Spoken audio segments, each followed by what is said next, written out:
We have a curve given by x squared y minus 3x equals y cubed minus 3, and it's asking for dy dx at the point -1 comma 2. So first we have to find dy dx, which means we have to implicitly differentiate this function. And it's okay that there's variables on both sides of the equation because we can freely move stuff from left to right by adding or subtracting.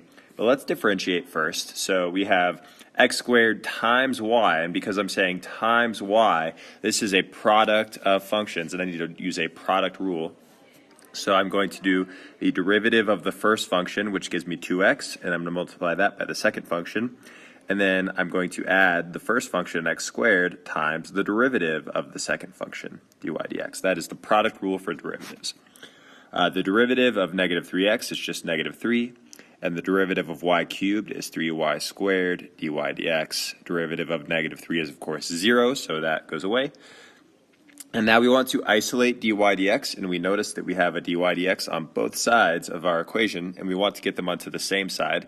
So what we're going to do is we're going to subtract 2xy and add 3 over to this side, and then subtract 3y squared dy dx to this side.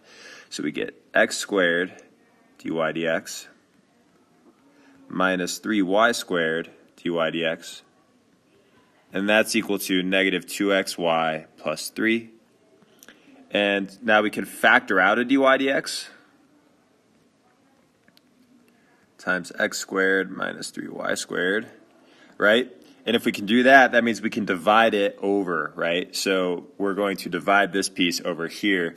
So our final dy dx is going to be equal to -2xy plus 3 divided by x squared minus 3y squared.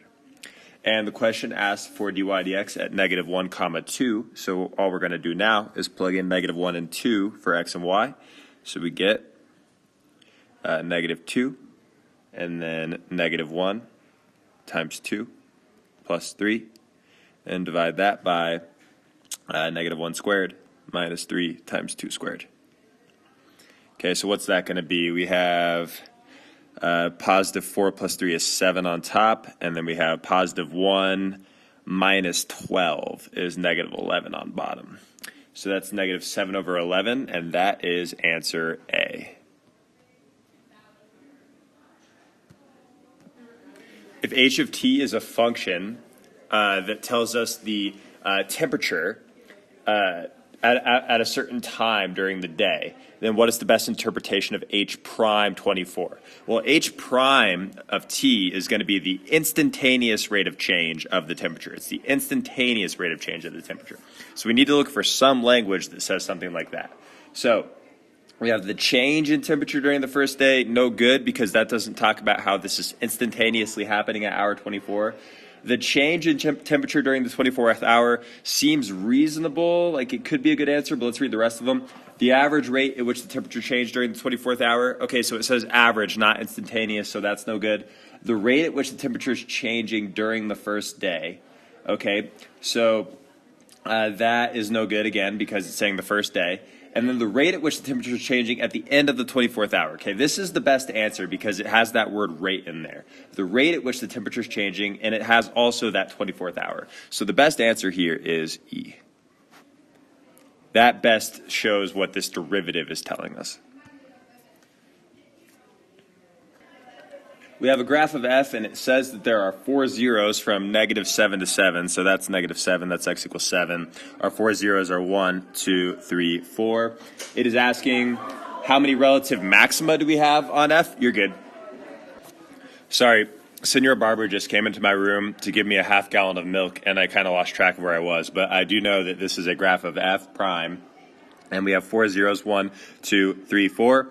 We're going from decreasing to increasing here, negative to positive, so this is going to be a minimum. Increasing to increasing is going to give us a shoulder here. Increasing to decreasing gives us that max right there, and then decreasing to increasing gives us another min.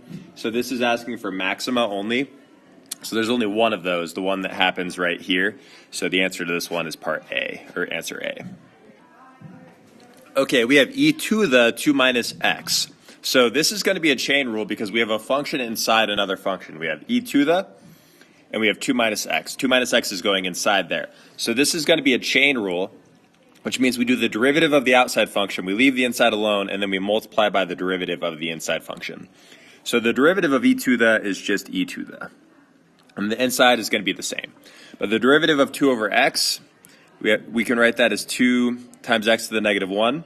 So then our power rule gives us negative 2x to the negative 2, which simplifies as negative 2 over x squared. Okay, so that's our derivative of our inside function. Outside function is just e to the, so we get e to the, leave the inside alone, and then multiply by the derivative of the inside function, which we just found out was negative 2 over x squared. So there's our f prime, and I believe that is answer D, looks like, answer D. The slope of the line tangent to f of x equals e to the x squared plus 5 at x equals 3 is what? So we first have to find f prime because that tells us slope. And again, this is a chain rule. The derivative of e to the x squared is e to the x squared multiplied by the derivative of x squared, which is 2x. Okay, derivative of 5 is 0, so now we can plug in 3. And we get 2 times 3 times e to the 3 squared, which is 6 times e to the 9th. 6 times e to the 9th. And that is answer C. All right, that's it for multiple choice.